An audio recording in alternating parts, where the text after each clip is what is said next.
بسم اللہ الرحمن الرحیم۔ السلام علیکم۔ برائی کا جواب۔ ایک چونٹا بڑا محنتی اور شریف تھا۔ ہر وقت کسی نہ کسی کام میں مصروف رہتا۔ کبھی اپنے بل کی مرمت کر رہا ہے تو کبھی منہ میں اناج کا دانہ اٹھائے چلا آ رہا ہے۔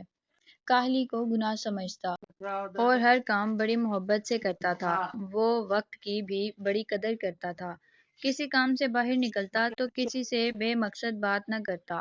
وہ جانتا تھا کہ عقل مند زیادہ نہیں بولتے۔ راستے میں اگر کوئی جان پہچان والا چونٹا مل گیا تو دور ہی سے سلام دعا کر لی اور اپنی راہ پکڑ لی۔ اس کے ساتھ ساتھ وہ درد مند دل کا مالک بھی تھا۔ اگر راہ میں کوئی مصیبت زدہ مل جاتا تو اپنے کام چھوڑ کر اس کی مدد کرتا تھا۔ وہ اپنے بڑوں کی عزت کرتا اور چھوٹوں سے بھی شفقت سے پیش آتا تھا۔ اس چونٹے کے بل کے قریب ہی ایک گندے پانی کا ایک جوہر تھا۔ شرارتی اور گندے بچے گھنٹوں میلے کچیلے پانی میں نہاتے رہتے تھے۔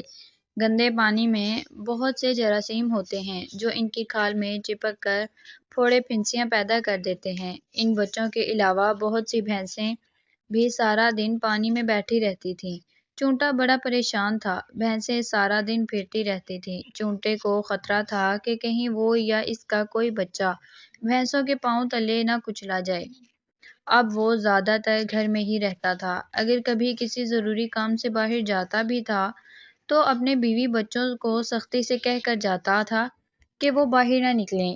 ایک دن چونٹا بہت تھکا ہوا تھا، اس لیے دوپہر کا کھانا کھا کر کچھ دیر لیٹ گیا۔